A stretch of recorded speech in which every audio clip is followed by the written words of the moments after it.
Hoje nós vamos fazer uma apresentação sobre manutenção preditiva, em dupla, comigo, Marcelo, e com o João Vitor. Manutenção preditiva. A manutenção preditiva é uma manutenção caracterizada pelo acompanhamento e estudo dos dados de uma máquina, geralmente importante na linha de produção, e que, se ela sofrer alguma falha, vai gerar um grande prejuízo na linha de montagem. Então, precisa fazer um estudo de caso e, com base nos dados, pode-se até prever, por extrapolação, a falha de um equipamento que possa ser um rolamento, um eixo ou um parafuso. As coletas de dados são feitas de várias maneiras. A gente pode coletar dados de vibração, de temperatura, e também a gente pode fazer um gráfico do acompanhamento periódico da máquina e ver se o desempenho dela está diminuindo. Se estiver diminuindo, é porque alguma coisa está errada, ela está sofrendo algum desgaste e ela está se aproximando da falha. A gente pode também fazer uma vistoria visual em busca de defeitos aparentes, por exemplo, um parafuso com folga, uma correia com folga, ou então uma correia supertensionada que também vai gerar algum defeito. A gente pode também fazer uma inspeção do lubrificante, se ele está carbonizado, se visualmente dá para ver algum cavaco, ou então a gente pode fazer também, por meio do estudo no microscópio, uma análise com maiores detalhes. Os diagnósticos a gente pode fazer a partir dos dados que já foram coletados. E com esses dados a gente vai interpretar e descobrir a origem e até a gravidade do problema. E a partir dessa análise de tendência, a gente pode programar as paradas para uma futura manutenção. Todo esse acompanhamento das medições precisa de uma periodicidade, com intervalos eficientes de verificação.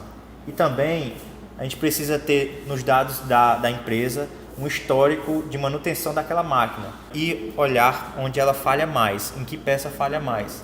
Também, conforme se aumenta a vibração de uma máquina, isso indica que está se aproximando da falha daquela máquina. Então, com isso, você aumenta a frequência de inspeções. Podemos ver ainda nessa imagem um gráfico da condição do equipamento pelo tempo, onde mostra a falha iniciada e o estudo dessa falha, que é na fase de manutenção preditiva.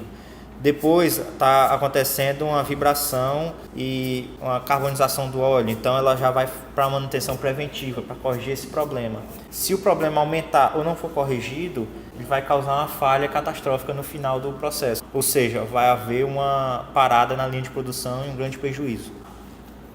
Vibrações. As vibrações é muito comum na indústria. Toda máquina ela tem um padrão de vibração. E cada componente com sua frequência e também com seu padrão específico. Com base nisso, a gente pode verificar se aquela vibração está anormal ou está dentro dos parâmetros. Dependendo da frequência da vibração, a gente pode saber se o problema vem de rolamentos, vem dos eixos ou vem de uma folga de peças, de parafusos em geral. Problemas. A vibração anormal de uma máquina pode ocasionar um desgaste prematuro das peças, ou seja, os dentes de uma engrenagem podem ir se desgastando até que esse dente quebre. E aí o engrenamento vai ficar comprometido e vai ocasionar uma parada na máquina. A vibração também pode ocasionar uma fadiga estrutural. Por meio da frequência contínua, sempre repetindo, aquilo ali vai ocasionar uma fadiga numa peça. Um desbalanceamento de um eixo pode vir a falhar o eixo, pode escoar o eixo. A vibração também pode ocasionar um aumento de temperatura por fricção. A máquina fica lá vibrando sempre na mesma frequência, uma frequência anormal, e aquilo pode aumentar a temperatura. E se for uma peça que não aguenta a temperatura, vai falhar também, ocasionando quebras inesperadas e o aumento do custo de manutenção. Na figura na direita abaixo, nós vemos um exemplo de análise de vibração realizada em um equipamento, onde nós podemos perceber que cada um dos componentes daquele equipamento possui seu padrão de vibração. Desse modo, uma mudança num desses padrões pode indicar que aquele exato componente está começando a sofrer avarias. Aqui nós podemos ver imagens de um rolamento estragado. Esse rolamento vai comprometer todo o funcionamento da máquina. Além do rolamento estar em péssimo estado, ele também pode ser montado erroneamente. Ou seja, se for instalado e haver folgas entre o rolamento e o mancal, aquilo ali vai gerar uma vibração anormal. Na foto esquerda abaixo podemos ver duas engrenagens em péssimo estado, com os dentes totalmente desgastados. Isso pode também ocorrer devido à vibração. A figura à direita nós podemos ver uma imagem, um gráfico, que vem da ISO 10816-3. A vibração é medida em milímetros por segundo ou polegadas por segundo. E aqui podemos ver um gráfico colorido, onde o verde mostra que a máquina está nova ou foi recondicionada. Ou seja, ela ainda está na fase de amaciamento, as peças estão justas e ainda tem um atrito elevado. A faixa amarela está indicando que a máquina já foi amaciada e ela está operando normalmente. Se ela manter esse padrão de operação, ela pode operar por muito tempo. Na faixa laranja, a gente já vê que ela já não pode operar em certas ocasiões, ou seja, ela tem restrições de uso. E a faixa vermelha, ela já não pode mais trabalhar porque ela pode ocasionar danos, ela já tem chance de quebrar a qualquer momento, ou seja, o risco é alto de quebra numa linha de produção. A parte do óleo agora com o João.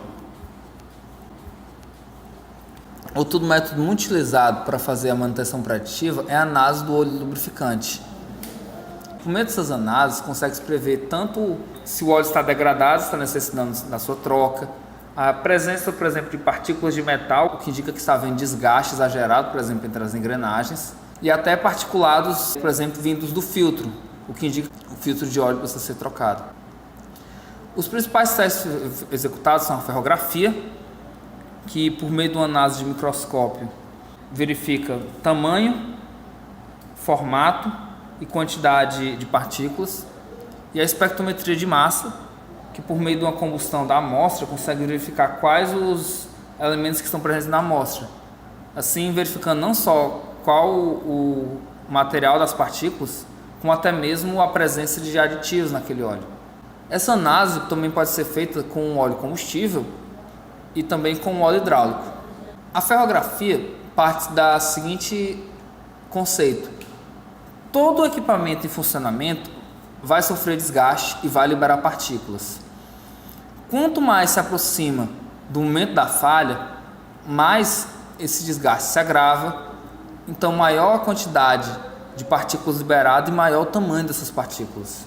Um dos primeiros aparelhos utilizados para análise de ferrografia é o ferrógrafo analítico, onde uma bomba peristáltica suga o óleo por meio de uma mangueira e despeja ele sobre uma lâmina de vidro.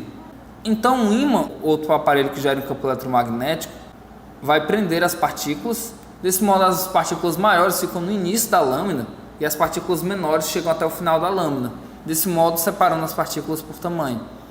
Partículas maiores de 0,5 micrômetros indicam um desgaste severo das peças. Partículas entre 0,1 e 0,2 indicam um equipamento em funcionamento normal. O método mais usado atualmente é a ferrografia quantitativa. É um método mais moderno, mais rápido, onde um computador, por meio de sensores ópticos, vai fazer toda essa análise do tamanho, quantidade e formato das partículas e fornecer a quantidade de partículas em cada faixa de tamanho, os formatos encontrados nas partículas. Desse modo, a análise pode ser feita com relação ao material e ao formato das partículas. Com relação aos materiais pertinentes nas partículas, materiais ferrosos costumam indicar abrasão, fadiga, deslizamento entre peças. Partículas não ferrosas quase sempre vêm do metal patente, que são metais como o bronze, cobre, que ficam principalmente em regiões de muito atrito, como a bronzina, normalmente indicando que está havendo engripamento das peças, que é devido à falta de lubrificação, montagem correta, pouca folga. Normalmente compostos degradados do lubrificante indicam que está havendo uma alta temperatura que está degradando o óleo, ou a presença de água degradando o óleo por hidrólise. Outros contaminantes como poeira, carvão, particulados de carbono, sílica, normalmente são devidos à degradação do filtro de óleo. O filtro começa a ficar saturado, não consegue mais filtrar corretamente e até mesmo começa a desprender partículas do próprio filtro. Também é possível predizer o tipo de desgaste que está ocorrendo por meio do formato. Formatos, por exemplo, de cavaco indicam a abrasão entre peças, presença de areia. Partículas em formato de esferas normalmente indicam fadiga por meio de arraste. Superfícies rugosas costumam indicar que está havendo fadiga de deslizamento. E normalmente escamas lisas indicam que está havendo esfoliação entre as superfícies metálicas. Estrias com cortes retos indicam desgaste severo por deslizamento. A presença de óxidos escuros indica a formação de polímeros de fricção devido ao contato excessivo entre as peças. E óxidos vermelhos indicam que está havendo oxidação das peças, ou seja, a presença de ferrugem.